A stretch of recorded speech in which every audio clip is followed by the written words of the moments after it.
ត្រាមានវាចាថានៅអាឡ័យពេលដែលរៀមត្រូវឃ្លាតឆ្ងាយនៅនឹកស្រណោះនៅស្ដាយអត់ណាយអត់បែកអត់បាយដួងនេត្រាមានវាចាថានៅតែស្នេហ៍ស្នេហ៍ដោយស្មោះអត់កិច្ចការចិត្តមួយដែលបងប្រឹងថែទុកឲ្យតែអូនម្នាក់កែវភ្នែកដ៏ស្រស់អើយភ្នែកនេះហើយដែលរៀមជុំពាំងនៅពេលបងនិនត្រីស្រមៃឃើញភាំងវលាក់ដែលធ្លាប់ញញឹមព្រឹមព្រៃដួង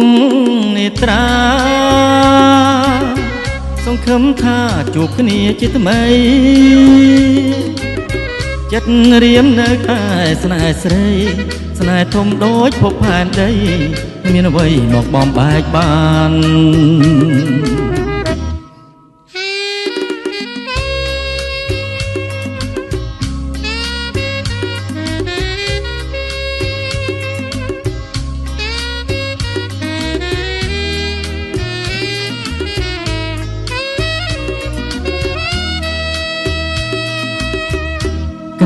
ភ្នែកដ៏ស្រស់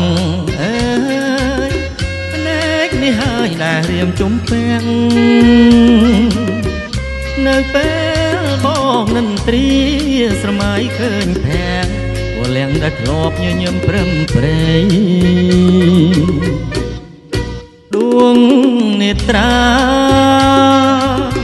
សង្ឃឹមថាជួបគ្នាជាថ្មីចិត្តរៀមនៅតែស្នេហ៍ស្រីស្នេហ៍ធំដូចភពផែនដីគ្មានអ្វីមកបំបែកបាន